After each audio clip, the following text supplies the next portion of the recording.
Good afternoon. Today I am going to cover on keeping your personal information safe. And I won't only cover what's on your computer, but also some other ways where your information may easily be stolen. What I'm going to cover is the methods used to get your information. Then we'll talk about steps to protect your information, how to tell your data has been compromised, what to do when your data has been compromised. So let's start from general steps to protecting your information. Number one is do not click on links in emails, commercial emails, or ads unless you're really positive it came from that person or that site. And sometimes you can't tell, especially on commercial emails, and sometimes even your family, unless you have something set ahead of time to help identify them specifically. Commercial emails and ads, instead of clicking on the link, the best thing to do is go to the website and verify instead of clicking on a link. In other words, open up their website, take a look and see if there's anything there that indicates that that email that you sent is legitimate. If not, I would question it. Secondly, friends or family emails. Contact them to be able to identify who they are, or what you can do is look at and see what they wrote. And if it has a reference in there, such as like my dog Freddie today is doing well, then you know they have a dog named Freddie, and they put that in the email, then you know that link is going to be safe to open up. Okay, keep operating systems updated. I use auto update in the settings. Years ago, this was kind of dangerous because updates had inaccurate information or it didn't work correctly. Over the past 2 or 3 years, though, this has been fairly well cleaned up to where the auto updates in your operating system, such as Windows, or if you're using iOS, those updates are fairly reliable. And a lot of those settings wind up having corrections so people can't get into and hack their systems easily. Another thing you want to do is freeze your credit bureau accounts, TransUnion, Experian, and Equifax. Fairly easy to do, generally requires one click once you have it set up. And what freezing your account does, it will prevent anybody from trying to open up a new credit account under your name until that is unfrozen by you. And so that's a pretty good safe thing within itself. I would also check credit bureau reports at least 2 times annually. If you see accounts you did not open, be sure you get in touch with that bureau and then start tracking it down. Browsers, clear the histories and cookies weekly. The history has information of websites you've gone to. That's 2 things. It takes up space on your computer in what we call cache. And the other thing it does is it will wind up giving information of the hacker that goes on wants to see what websites you went to so they can do false claims on it as well. Cookies primarily keep track of what you're doing. These in themselves mostly are not dangerous. They do have ones that are unusual files called pup files. And again, they're useless if there's somebody just tracking you. Weekly, I would go in and clear those, and you can do that through the browsers. iPhones, keep AirPlay off except when you absolutely need it in the settings.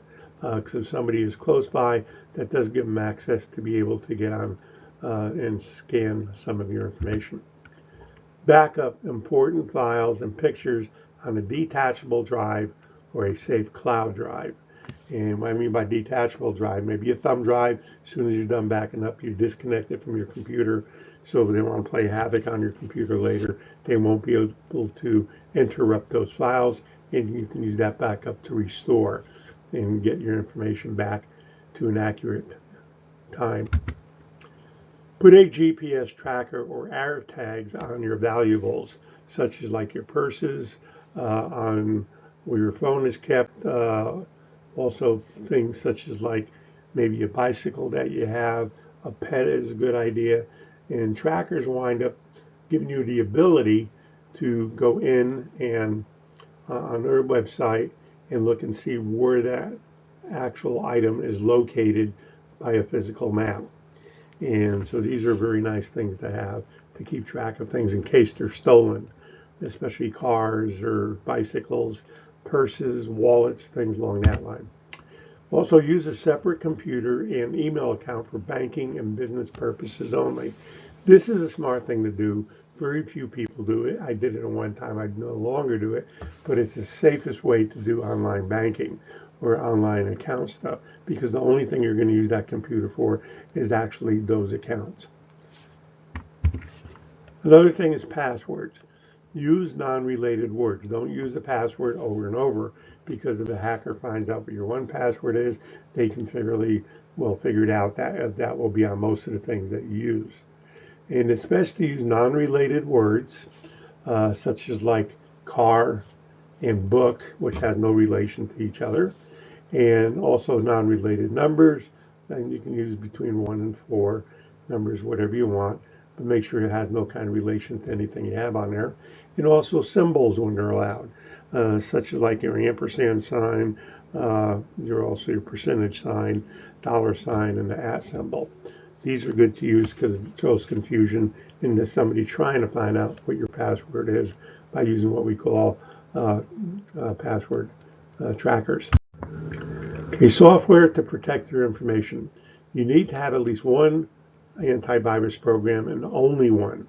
If you're using PCs, Defender is fine. It's done by Microsoft. It's going to be kept well up to date, and it is totally free. Password managers are always a good idea, especially if you have a lot of passwords. And if you were going to use a manager, I would try and go to the high-level ones. Now you can do things like on iOS, KeePass, and a lot of free ones that are out there, but they generally just manage passwords. The expensive ones will do much more. For instance, to look and see if you're on the dark web, be able to track that sort of information down. Also keep track of your credit cards in a safe encrypted file as well. Virtual private network. When you're going to your finance website or you're using any public Wi-Fi, you're in a hotel or a restaurant Wi-Fi, be sure and use a VPN. What this does is the person won't be able to find you. He's looking to see, let's say you're in Starbucks or in a hotel and he wants to see who's on the network there. Your connection will not show up. The other thing it will do is it will encrypt anything that you're typing or sending. So even if they do find you, they're going to have a hard time breaking the encryption. Use two-factor authentication. This is when you wind up logging on a website and then they say they want to send an email or they want to send you a text to verify it's you, or they may ask you what's the name of your pet dog that you set it up ahead of time. And these are very good safety factors you should use on anything that you want protected. Ghostry or something similar, these are ad blockers and intrusion monitors. What they do is they look and see how many people are trying to get on your system for various reasons, either checking cookies or doing setting up an ad to pop up, and program such as Ghostry, which is only one of them. It will wind up tracking that and blocking the ones that don't look secure, or it also gives you the option to say yes, it's okay or not. Use anti-spyware software. I like to use this because it does clean up a lot of things when your computer locks up. It works very well on the Windows-based computers. I use the free version because I don't want my computer scanned continually with anti-spyware. I usually go to about once a week or so, or if my computer locks up, I'll run that program. Use computer cleaning software, such as Malwarebytes or many others. A lot of the operating systems will have cleaning capabilities for your computers, but using software that does it specifically keeps you from having to go in browsers and operating system to try and clean stuff up. Use a firewall. It's included in many antivirus programs and even operating system. What a firewall does is a person has, in order to get it on your computer and do searches, they have to be an authentic user, and it's just a safe way to keep things off your computer or people trying to intrusion. Use encryption. Many of the above programs in cloud drives encrypt data. Encrypting a program winds up making whatever you're typing non-recognizable. And if they don't have the encryption code, they can't untangle it to make it look recognizable. Have a dark web monitoring of your accounts. Some of the antiviruses have this, and some of the more expensive password managers will do this automatically. Use bank and credit card apps whenever you can. The nice thing about most of them, if you download a credit card app or if you download your banking app, they will allow you to lock cards, lock information, so people can't just go on there and play with anything. Plus, this is monitored by some of the highest security levels of any type of computer use. And frequently, if there's a problem, the bank will call you and catch it ahead of time before you ever realize it. But also, if you keep checking and you find that something suspicious, call the bank number that's on your credit card and they'll help you through it. You can set notifications for daily balance, so it will tell you every single day what transactions were made. I have it set up so whenever a transaction is made, it gets a pop-up on my phone so I can tell if it's legit or not. Now, if you're out and about and you're using your credit cards, use Apple or Samsung Pay when possible. This is the safest way to use a transaction when they have Apple Pay or Samsung or Google Pay. And the reason is, what this does is it sends a code, not your credit card number, that the bank allows. It's called a credit card key number that goes to the bank.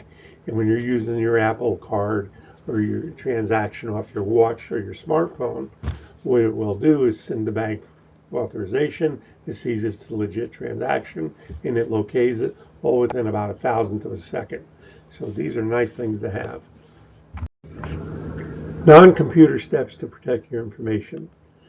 If you have a wallet or a purse, you want to make sure it has an RFID blocker on it, and that's radio frequency ID blocker. So somebody can't be standing behind you and wind up scanning information off of your credit cards or other information in your wallet or purse. The RFID blocker will prevent that from somebody trying to read that information. Use a purse that is securely fastened to your body. Over-the-shoulder straps are the best, and make sure the outside access is more in front of you than behind you or even on your side. Side is safely. In public places, use credit cards without printed account information. A lot of companies are starting to do this now, where it doesn't have your credit card number on the credit card. It only has that microchip, and it may have your name on the front of it, but generally no other information. This way people can't steal your information where they're going behind the scenes, taking your card out of your sight, writing down the information on the card, coming back to your table and say, oh, where are you from? And you tell them the town you live in, and at that point they can look up your information and wind up actually stealing your credit card information and wind up creating their own credit cards with your name and information on it. Limit check writing and mail. Use a non-business envelope, because when people see that business envelope, they frequently know that that's going to be a check enclosed to be able to make a payment, or a person writing the information about their checking account on the return receipt. So you want to make sure that you use regular mail and you limit mail check writing, because that is the most vulnerable way of getting your information. Most of us have our addresses on our checks. It certainly has your banking number, your account number, and everything else. So minimize its use. Shred papers with personal information. If you receive mail, it's got personal information on it. Make sure that goes to the shredder, because if it goes to dump, there are a lot of people out there searching papers and wanting to obtain information in that way. Avoid using the trash for papers with your personal information. Limit sharing your personal information to businesses that you trust or organizations that you trust, and knowing they have security capability to keep your information from being stolen. When to suspect a problem. If your computer is starting to operate slowly to responding input, somebody may be on there and using it. A lot of these crypto coin services now that they have, Bitcoin and the others that are out there, what they will do is use your computer for mining. And what they're doing is just using your actual computer operating system to be able to do mathematics and things like this. It doesn't harm you at all and doesn't create any stealing of your information, but it can really slow down your computer.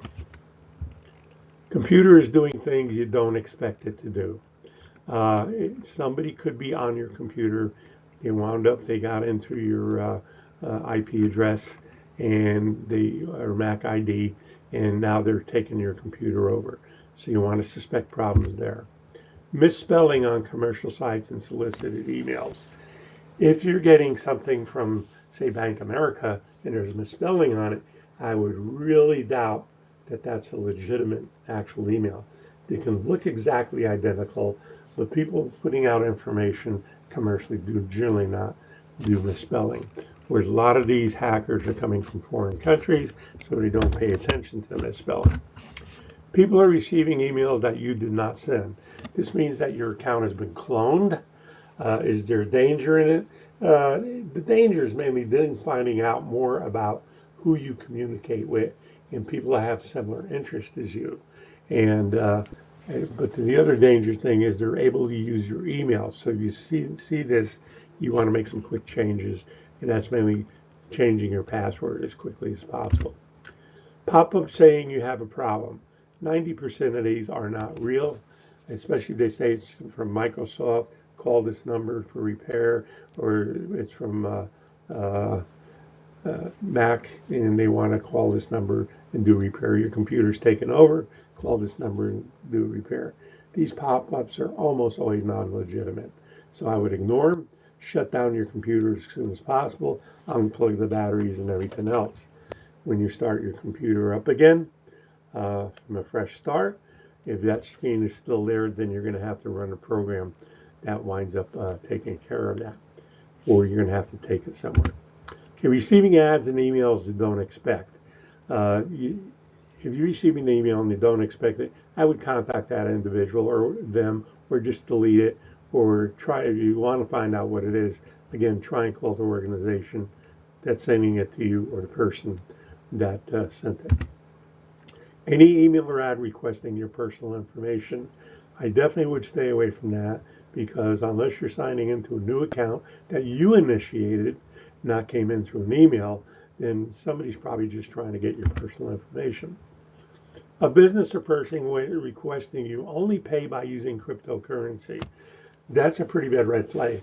The reason cryptocurrency is used by hackers is a lot of time it cannot be traced, or you can't find out who or what the organization is that's actually receiving that currency. So I would be very, very cautious on using cryptocurrency unless it's either in person or something that you set up to do yourself. If you suddenly cannot access an account, immediately call that institution or their website and start having them check your account and let them know that you received a message or you could not access the account. Bank accounts and credit cards. What to do when your data has been compromised. Call the bank number on your credit card. Those are always good to go by. Don't call any type of number of an email that you receive or a warning that you receive. Identity theft. What you want to do is submit a police report. Take a copy of your bills. Reason you want to do this, if they use ransomware or they take over your identity, you're going to have to prove it's going to be a costly experience trying to gain your identity back. Having information of your bills and that will generally prove who you are rather quickly. Also contact Federal Trade Commission online at identitytheft.gov or the phone number that's up there. LifeLock. Some antivirus programs and some password programs provide $1 million insurance and repair assistance. Do you need these? Not necessarily. They're a nice insurance to have. You don't have to subscribe to LifeLock specifically to get that. Like I said, if your antivirus program provides it, then you do not need that kind of coverage. And even some password managers on the expensive side will cover that as well. When your email or social account has been compromised or cloned, first thing you want to do is change your password. And you're going to be aware of this because somebody's calling you and say, I received this email from you and it doesn't sound like you. Or you're going to see it popping up in different places. The other thing you want to do is monitor your account daily and make sure you're not getting information replied to from somebody that you didn't send an email to. This means they got a hold of your accounts. Notify people on your contact list that your account has been compromised. And again, try and change the password. If you can't do that, you may have to set up a new account and trash this old one from being used. Set up a recognition for future emails to your family and frequent contacts, such as like, when I send you an email from now on, I'm going to write something about my dog, Freddie, or I'm going to tell you how my one of your relatives are doing, and make sure the name's in there. So they'll know any subsequent email that you're going to send, especially if it has a link that you want to put that in, that they'll know it's legitimately from you. Next thing, what to do when your data has been compromised. First of all, you're looking at screen takeover with threat. These are the ones where this is from Microsoft. Call us to fix your computer. Don't do it. Shut down your computer. Again, pull out the batteries, or you may have to even go to Task Manager by Control Alternate Delete on a PC and wind up shutting down your computer that way. Or again, unplugging it and taking out the battery until the battery runs down. Restart and run super anti-spyware or Malwarebytes, or you can just restart it. If everything works fine, then you're okay. But if it doesn't, you may have to run one of these softwares to be able to find a problem for you. Computer doing strange things. First of all, turn off your computer and reboot it. A lot of times there's nothing malicious going on. What's happened is there may be a command that went to your operating system, or what we call the file when you're a boot file, and it came in corrupted. And not because anybody did anything, it just came in corrupted. And so a lot of times just turn off your computer and reboot. If everything's working fine, you're okay. Restart and otherwise restart and rerun super anti-spyware or Malwarebytes, one of those software cleaning programs. Also, you want to monitor the dark web to see if your name is popping up out there or your personal information. Unless you know how to get on the dark web, you're not going to do it. It's hard to do it to where you're looking up for your own information. However, the more advanced antivirus programs, such like Norton Utilities and some of those that are out there, and password managers will have monitoring service, and they will tell you when your account is being compromised or is on a dark web. And you'll usually, and this can be done through pop-ups, which are legitimate, but again, they'll be coming from your antivirus software or your password manager.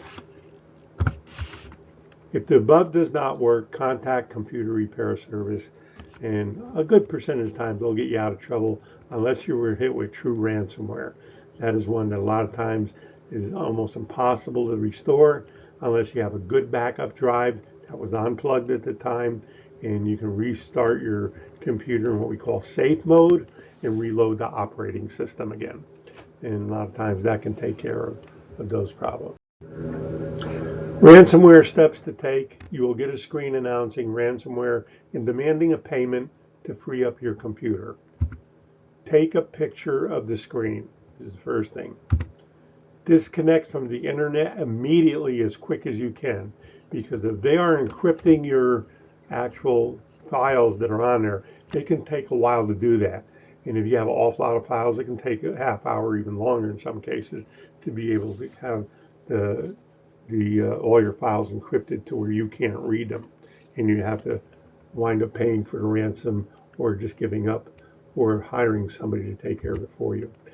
Like I said, unplug the computer as quickly as you can. Call the Secret Service field office. They know how to deal with these. They'll give you some advice, but they are not the ones that will repair it for you. What they're going to wind up doing is seeking who's doing this, and they may have the name of the ransomware that you're affected with and may be able to give you advice on how to take care of it or where you can take your computer to get it taken care of. Take your computer to a computer repair center. You want what I call a high-level repair center. They're the ones that have the software a lot of times can get through this. Ransom software is very, very difficult as ever. They can sometimes repair damaged disk, but it's something that's been encrypted through some ransomware attempt, they don't always repair these. And getting through this, if you're trying to recapture information, can run into a very large bill. I want to thank you for watching the presentation,